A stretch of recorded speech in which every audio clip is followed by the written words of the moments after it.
Welcome to Pod Me If You Can, I'm David Farrell. Today on the show we're discussing the Australian film Hunting, starring Guy Pearce, Kerry Armstrong and John Savage. Pardon me if you can. Movie reviews. Michelle Harris, Kerry Armstrong, is a secretary at a stockbroker's office in Melbourne. One morning she meets Michael Bergman, John Savage, an American tycoon.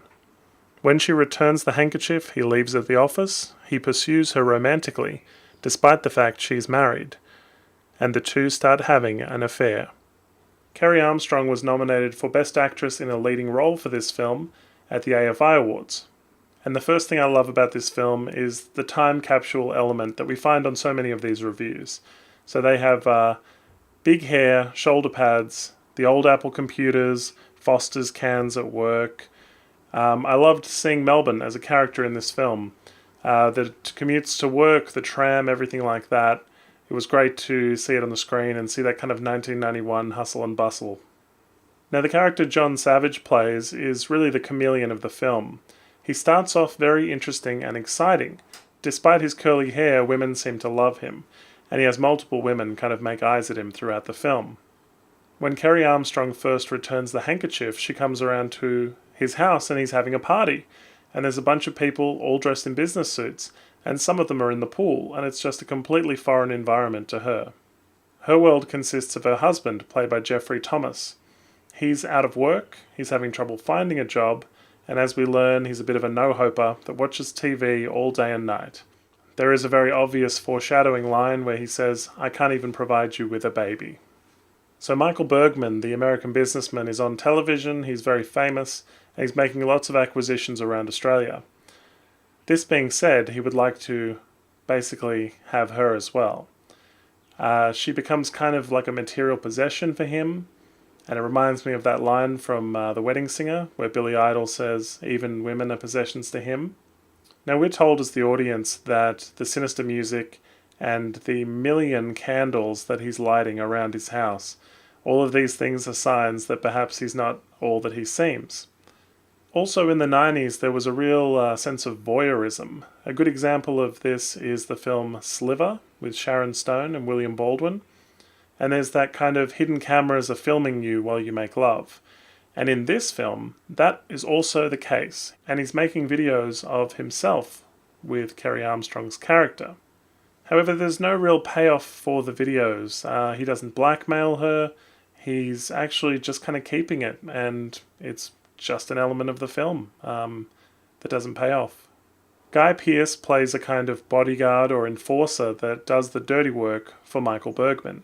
And he has one line in the film, despite the fact that he's all over the front cover here, and obviously Guy Pearce became somebody after 1991 and they decided to rebrand this DVD, but here is his one line of the film. I wouldn't bet on it.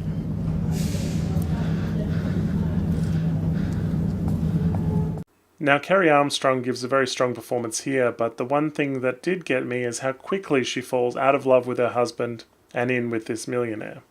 She very quickly forgets all about him and is holding a skull in one shot. It's all very creepy.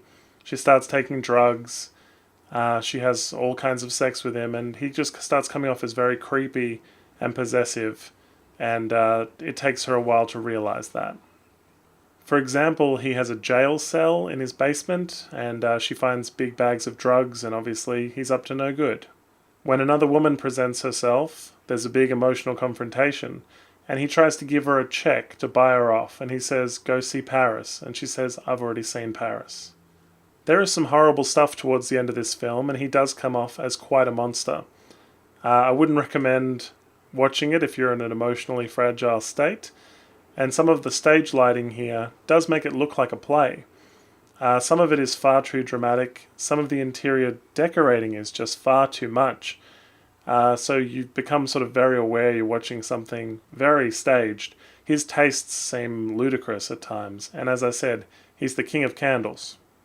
The one story point that really stands out to me as to why this doesn't work is at the end, after their emotional confrontation, she's still there. She sticks around, and at no point does she just say, "I'm out, I'm leaving."